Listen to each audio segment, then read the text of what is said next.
नमस्कार, मी शिल्पा साम संजीवनीमध्ये आपल्या सर्वांचं मनपूर्वक स्वागत करते. मैत्रिणींनो, काही वेळा आपल्याला अचानक मळमळल्यासारखं होतं किंवा आपल्याला चक्कर आल्यासारखी वाटते. मग इतकं होतं की आपल्याला शेवटी डॉक्टरांकडे जावं लागतं किंवा डॉक्टरांना आपल्या घरी बोलवावं लागतं. तेव्हा मात्र आपल्या लक्षात येत नाही की नेमकं आपल्याला होतंय काय. डॉक्टर जेव्हा आपलं BP चेक करतात तेव्हा आपल्याला सांगतात की तुम्हाला हाय ब्लड प्रेशरचा त्रास झालेला आहे अथवा लो ब्लड प्रेशरचा त्रास झाला आहे. तरीसुद्धा आपल्याला कळत नाही की नेमकं ब्लड प्रेशर म्हणजे काय असतं. आणि जर आपल्याला मधुमेह असेल तर मधुमेह झालेल्या व्यक्तींना रक्तदाब आणि मधुमेह यांचा कितपत संबंध आहे हे सुद्धा लक्षात येत नाही, कारण या एकामागून एक येणाऱ्या अशा गोष्टी असतात. यासाठी होलिस्टिक हर्बल चिकित्सा किती आपल्याला उपयोगी ठरू शकतं हे आज आपल्याला समजावून सांगणार आहे डॉक्टर व्यंकटेश जोशी. आपण यांचे स्वागत करूया. सर, साम संजीवनीमध्ये तुमचं मनपूर्वक स्वागत. तुमच्या मनामध्ये अर्थातच बरेच प्रश्न असणार आहेत, कारण रक्तदाबाविषयी तर आपल्या प्रत्येकाच्या मनामध्ये काही ना काहीतरी शंका असतातच. आणि ज्या व्यक्तींना मधुमेह असेल तर त्या व्यक्तींसाठी रक्तदाब हा येणारच असतो मागोमाग. मग अशा व्यक्तींनी नेमकं काय करायचं असतं? रक्तदाब आणि मधुमेह झालेल्या व्यक्तींनी नेमकं आपल्या संपूर्ण आयुष्यामध्ये काय काय गोष्टींची गांभीर्याने दखल घेतली पाहिजे, अशा सगळ्या गोष्टींची जर तुम्हाला माहिती करून घ्यायची असेल तर तुम्हाला आम्हाला फोन करावा लागेल. आपला फोन नंबर तुम्ही लिहून घ्या. आपला फोन नंबर असा आहे 66843333. मुंबई बाहेरील सगळ्या प्रेक्षकांनी 022 SD कोड लावायचा आहे. चला तर कार्यक्रमात सुरुवात करूया. डॉक्टर, खरं तर आम्ही जेव्हा डॉक्टरांकडे जातो तेव्हा आम्हाला एकदम ब्लड प्रेशरचं मशीन काढतात, आपलं ब्लड प्रेशर चेक करतात. आणि जरी आपण त्यांना विचारलं तरीही त्यांनी सांगितलं की तुमचं blood pressure high blood pressure झालेलं आहे, तरी ते आम्हाला सर्वसाधारणपणे लक्षात येत नाही नेमकं आपलं साधारण किती हवं. हाय ब्लड प्रेशर झालं म्हणजे नेमकं काय असतं, लो ब्लड प्रेशर म्हणजे काय असतं, हे जरा सर्वप्रथम आम्हाला समजावून सांगता का? अच्छा, ब्लड प्रेशर म्हटल्यानंतर त्याच्यात दोन शब्द आहेत, एक रक्त आणि दाब. मग रक्ताचा दाब कशावर तरी पडत असतो. रक्ताचा दाब कशावर पडतो? ज्यामधून जे वहन होत असतं, जे रक्त ज्या पाईपमधून जात असतं त्या रक्ताचा दाब त्या पाईपवर पडत असतो. आणि त्या पाईपचा दाब एक ठराविक असतो. तो ज्यावेळेस कमी जास्त होतो त्यावेळेस ब्लड प्रेशरमध्ये त्याची कमी जास्त दिसते. जास्त असेल दाब, प्रेशर वाढलं असेल तर प्रेशर जास्त दिसतं, आणि कमी असेल तर कमी असतं. जे नॉर्मल असेल तर ते चांगलं आहे, हेल्दी आहे, स्वस्थकर आहे. पण ज्यावेळेस वाढलेलं असतं त्यावेळेस ते अधिक म्हणलं जातं, आणि ज्यावेळेस कमी असतं त्यावेळेस कमी म्हणलं जातं. त्याला हायपोटेन्शन किंवा हायपरटेन्शन म्हणलं जातं. त्यातल्या हायपोटेन्शन जेव्हा कमी ब्लड प्रेशर हा तेवढा गंभीर आजार नाही, एक तात्पुरत्या कारणामुळे ते घडत असतं. पण जे हायपरटेन्शन जे आहे, ज्याला ब्लड प्रेशर म्हणतो किंवा ज्याला जास्त ब्लड प्रेशर म्हणतो, तो मात्र एवढा लाईटली घेतला जातो, तो तसा खूप गंभीर आजार आहे म्हटलं तरी हरकत नाही. अच्छा. कारण काय की कधीतरी आमच्याकडे जेवढे काही आता पेशंट आहेत, एक 10,000 एक पेशंटचा आमच्याकडे डेटा आहे, त्यामध्ये बरेचसे पेशंट कधीतरी ब्लड प्रेशर डिटेक्ट झालेलं असतं. त्यांना कधीतरी चक्कर आलेली असते किंवा डोकं दुखलेलं असतं, तो डॉक्टरकडे जात असतो. डॉक्टरकडे गेल्यानंतर नॅचरलीच डॉक्टर शंका आल्यानंतर ब्लड प्रेशर चेक करणार. ब्लड प्रेशर चेक केलं की त्याला सांगितलं तुमचं ब्लड प्रेशर वाढलेलं आहे, त्यामुळे तुमचा डोक्याचा त्रास होतो, मग एखादी गोळी देणार. त्यावेळेस पेशंट अशी समज करत असतो की माझं आज टेन्शन वाढलेलं आहे, ऑफिसमध्ये टेन्शन आहे किंवा घरचं टेन्शन आहे, त्यामुळे माझं ब्लड प्रेशर वाढलेलं आहे. आणि तो टॅबलेट दिलेली एखादी 1-2 दिवस घेतो आणि ते दुर्लक्ष करतो. त्यावेळेस तो तेवढा सिरियस नसतो की माझं ब्लड प्रेशर वाढलेलं काय आहे. आणि हे सगळं घडलेलं असतं 25 ते 30च्या दरम्यानमध्ये. ज्यावेळेस ते 30 ते 35 एक 2-4 वर्षाचा 5 वर्षाचा कालावधी जातो, त्यावेळेस मुख्य मेजर काही डॅमेज होतं किंवा प्रभाव त्याच्यावर पडतो. मग किडनी फेल्युअर असो, एखादं पॅरालिटिक अटॅक असो किंवा हार्ट अटॅक येतो, त्यावेळेस लक्षात येतं की असं ज्यावेळेस आम्ही एखाद्या पेशंटची हिस्ट्री घेतो त्यावेळेस लक्षात आलेलं की ह्याला 25 ते 30मध्येच ह्याला कुठेतरी झालेलं आहे सुरुवात. त्यावेळेस तो सिरियस घेत नाही की तो जस्ट नेग्लिजन्सी करतो की माझं आज टेन्शन आहे त्यामुळे माझं ब्लड प्रेशर वाढलं आहे. जरी हा आजार शारीरिक कारणामुळे आणि मानसिक कारणामुळे जरी असेल तरी केवळ मानसिक कारणामुळे होऊ शकत नाही. बरोबर. की आपण दुर्लक्ष करायचं की आज माझं टेन्शन वाढलं म्हणून ब्लड प्रेशर, असं शक्य नाही. ज्यावेळेस एखादं 60% 70% शारीरिक परिस्थिती बदललेली असते आणि त्यामध्ये जर एखादी मानसिक कारण घडलं तर ते 100% होऊन ते ब्लड प्रेशर वाढलेलं असतं. सर, आता जे तुम्ही म्हणालात की शारीरिक आपली जी परिस्थिती बदललेली असते, म्हणजे नेमकं काय घडू शकतं? तर ते शारीरिक परिस्थिती बदलल्यामुळे आणि त्याच्यात ॲडिशनल जर मानसिक परिस्थिती बदलली, टेन्शन वाढलं तर ते ब्लड प्रेशर शूट आउट झालेलं असतं, हे असतं. तर शारीरिक परिस्थिती म्हणजे काय, एका साध्या स्लाईडवरून तुम्हाला सांगू की आता हे शरीर आहे आपलं, शरीरामध्ये संपूर्ण रक्ताचं जाळ आहे. ही सगळी पाईप सिस्टीम आहे. ह्या पाईप सिस्टीमद्वारे सगळ्या शरीराला रक्त मिळतं. मग ते रक्त मिळतं कोणाला, सगळ्या शरीराच्या पार्टला. मग मेंदू असेल, किडनी असेल, हार्ट असेल, डोळे असतील, पाय असतील, ह्याच्यातून ज्यावेळेस ह्या पाईपमध्ये बदल होतो. पाईप नॉर्मली कशा असतात, त्याची इलॅस्टिसिटी असते. इलॅस्टिसिटी म्हणजे आकुंचन आणि प्रसरण पावण्याची क्षमता असते त्याच्यामध्ये. जसं एखादा रबरी पाईप आहे तसं ज्यावेळेस शरीराची गरज जास्त असते त्यावेळेस ते पाईप फाकलं जातं. आता आपण एक्झर्शन करतो, एखादं काम करतो किंवा काही घडलं त्यावेळेस रक्ताची गरज जास्त निर्माण होते. आपण आता बसलेले आहोत, चेअरवर बसल्यावर रक्ताची गरज कमी असते, त्यावेळेस त्या पाईपची साईज साधारण असते. पण ज्यावेळेस एखादा लेबर आहे, हार्ड वर्किंग करतो, त्यावेळेस रक्ताची गरज नॅचरली ती वाढते. ती जशी पाहिजे तशी मिळण्यासाठी निसर्गाने अशी व्यवस्था केलेली आहे. ती पाईप सिस्टीम हे लवचिक बनवलेलं आहे, त्याच्यात स्थितिस्थापकत्व बनवलं आहे, आकुंचन आणि प्रसारण करण्याची क्षमता बनवलेली आहे. त्या ज्यावेळेस पाईप सिस्टीममध्ये फरक पडतो, त्याच्यामधलं जेव्हा लवचिकपणा कमी होतो त्यावेळेस मग त्याचं ब्लड प्रेशर वाढलेलं असतं. तर अजून थोडंसं पुढचं त्याच्या एक क्लिअर करून सांगू आपण की ब्लड प्रेशर जो आहे हे थोडक्यात हे एक पाईप सिस्टीम आहे. ही ब्लॅक जी असते ही पाईप सिस्टीम आहे. ही हार्टमधून रक्त येतं, रक्तवाहिन्या ज्या आहेत ते असे रक्तवाहिन्या आहेत आणि त्या ब्रेनला जातात, लिव्हरला जातात, किडनीला जातात. आता पुढे जेव्हा इथे नॅरो झालेला आहे मार्ग, हे रक्त लाल जे वहन होते ते रक्त आहे. पुढे हे त्याचा मार्ग जो आहे अरुंद झालेला आहे, ही रक्तवाहिनी अरुंद झालेली आहे, त्यामुळे इथे प्रेशर वाढतं. आणि हे प्रेशर ह्या भिंतीवर वाढल्यामुळे ह्या पाईपवर वाढल्याचं मोजता येतं. ते ज्यावेळेस ह्या रक्ताचं प्रेशर ह्या भिंतीवर वाढतं किंवा ह्या पाईपवर वाढतं त्यावेळेस आपल्याला इन्स्ट्रुमेंटमधून समजतं की ह्याचं प्रेशर वाढलेलं आहे. तर हे का प्रेशर वाढलं, इथे त्याचा मार्ग अरुंद झाल्यामुळे इथे प्रेशर वाढलं. बरोबर. तर ही पाईप सिस्टीममध्ये ज्यावेळेस बदल होतो किंवा ह्या रक्तामध्ये ज्यावेळेस बदल होतो त्यावेळेस ह्या ब्लड प्रेशरवर परिणाम होतो.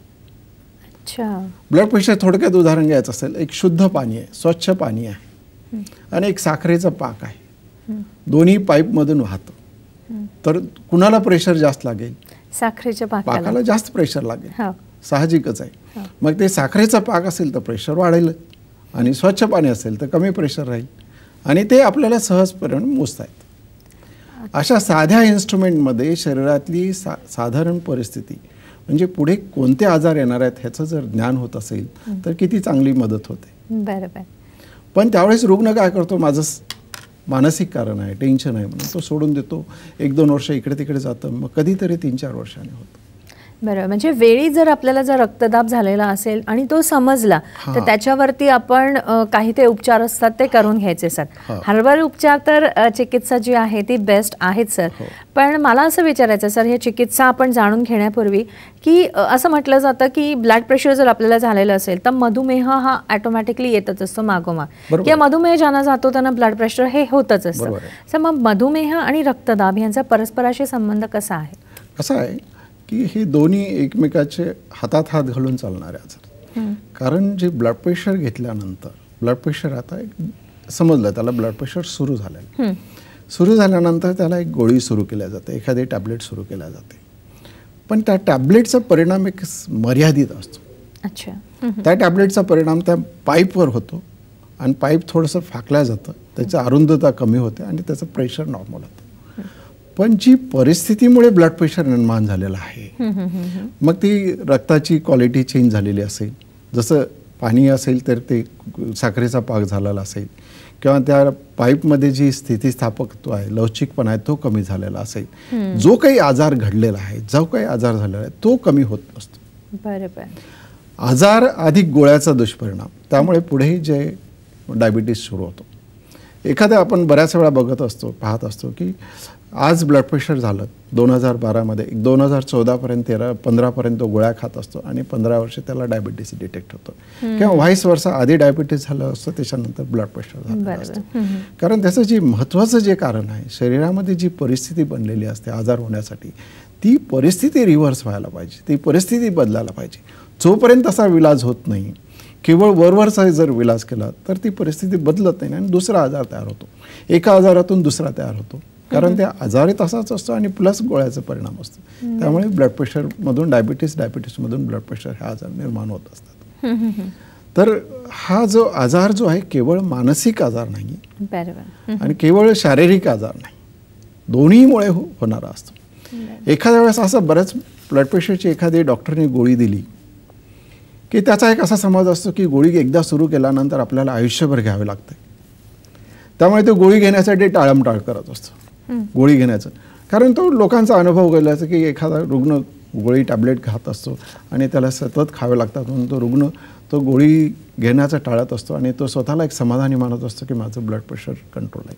पण वास्तविक तसं नाही आहे की त्यालाच म्हणूनच सायलेंट किलर म्हणलेलं आहे. किलर म्हणजे मारणे, सायलेंट म्हणजे स्लो. एखादा जोराने मारणं आणि स्लो मारणं तसा जो फरक आहे. तर ते सायलेंट किलर असल्यामुळे आणि ह्या सगळ्याचा परिणाम कुठे होत असतो तर जे जीवनरक्षक जे महत्त्वाचे अवयव आहेत, मग ते किडनी असेल, ब्रेन असेल, हार्ट असेल, यांच्यावरच जास्त असतं. बरोबर. म्हणजे जे सोनार आपले असे छोटे छोटे छोटे छोटे आपले हातोड्याने घाव मारत असतात त्याप्रमाणे जर रक्तदाब किंवा जर आपल्याला मधुमेह असेल तर तसाच आपल्याला शरीरावरती हळूहळू परिणाम होत असतो. सर्वांकडे बरीच माहिती करून घेणार आहोत आपण, पण कार्यक्रमाचा पहिला फोन घेतोय. कैलास आपल्याशी बोलतायत अहमदनगरहून. हॅलो, नमस्कार. हा मॅडम, माझा हा नमस्कार, बोला, तुमचा प्रश्न विचारा. प्रश्न असा आहे की कधी कधी मला अशी अनामिक भीती वाटल्यासारखी झाल्याच्या नंतर अशी छातीत धडधड होते आणि ते धडधड झाल्याच्या नंतर गिळताना असा त्रास होतो समजा जेवताना. आणि ज्यावेळेस मन असं नॉर्मल किंवा आपण कसं स्ट्रेस नसेल तर ते अन्न गिळायला काय जास्त तकलीफ होत नाही किंवा पाणी. मग ह्या ब्लड प्रेशरचा आणि धडधड करण्याचा आणि गिळण्याचा काही परस्पर संबंध असतो का? अच्छा, ठीक आहे कैलास, तुमच्या प्रश्नाचं पण नक्कीच उत्तर जाणून घेऊया. पण वेळ झाली आहे का ब्रेकची? घेणार आहोत छोटासा ब्रेक.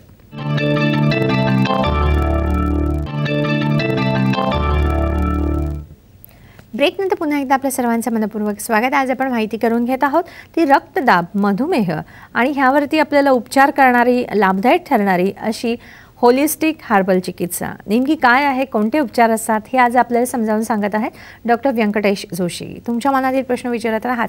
पण आता कैलास यांनी प्रश्न विचारला होता, प्रश्नाचं पण उत्तर जाणून घेऊया.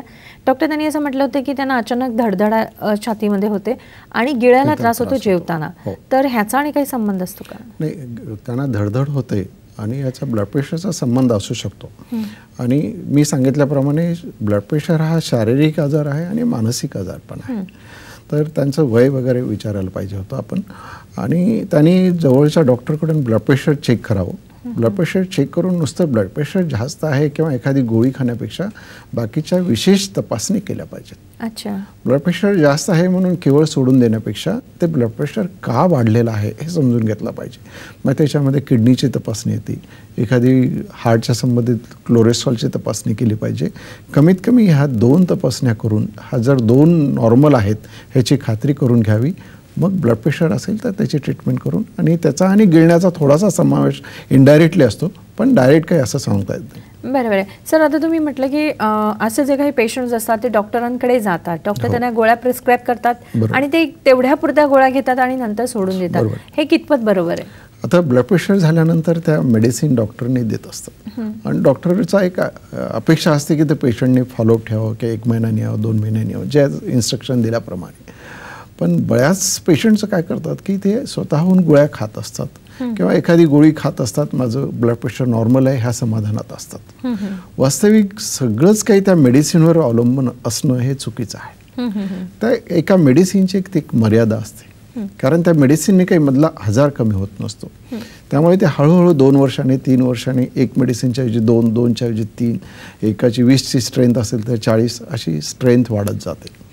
कारण जो मुळात जो आजार आहे त्याकडे दुर्लक्ष असतं. मग त्यासाठी डाएट काय करायला पाहिजे, एक्सरसाइज काय करायला पाहिजे, किंवा हे 2 गोष्टी केल्याशिवाय आपला आजार कमी होणार नाही. यासाठी डॉक्टरने पण आवश्यक आहे, त्यांचं थोडंसं काउन्सिलिंग करणं आवश्यक आहे आणि पेशंटने पण मनाने सिरियस होऊन घेतलं पाहिजे.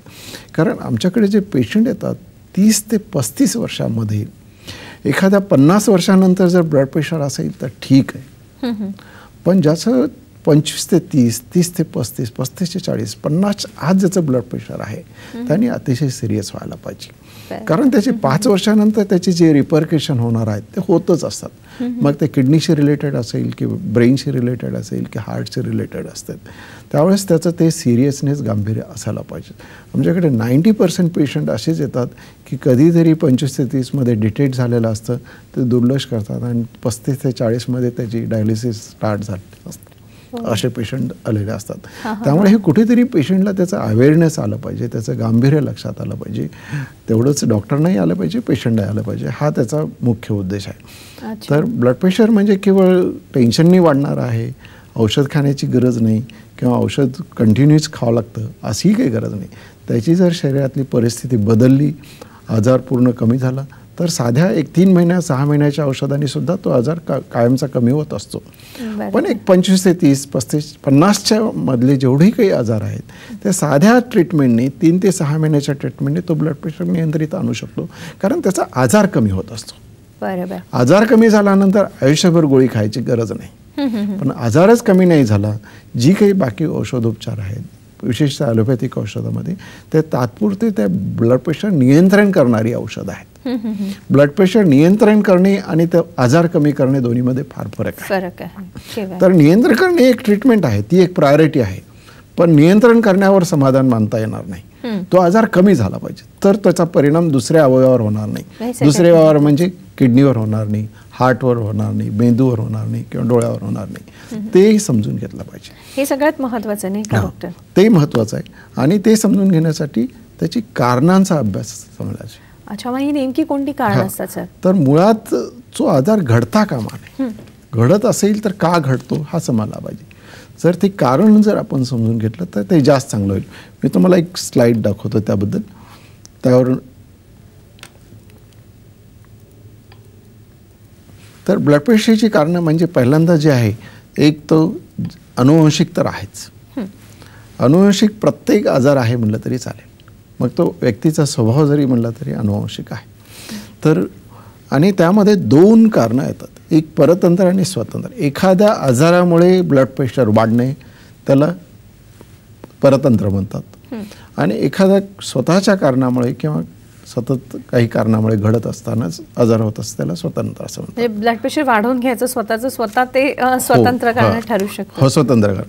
आता समजा यकृताचे आजार म्हणजे लिव्हरचा आजार झालेला आहे, त्याला जॉन्डिस झालेला आहे किंवा यकृतामध्ये गाठ झालेली आहे, त्यामुळे जो आजार होणार आहे, ब्लड प्रेशर वाढलेला आहे, त्याला परतंत्र म्हणतात. तो आजार ट्रीट केला, ती गाठ काढून टाकली, लिव्हर चांगलं झालं की तो आजार कमी होणार.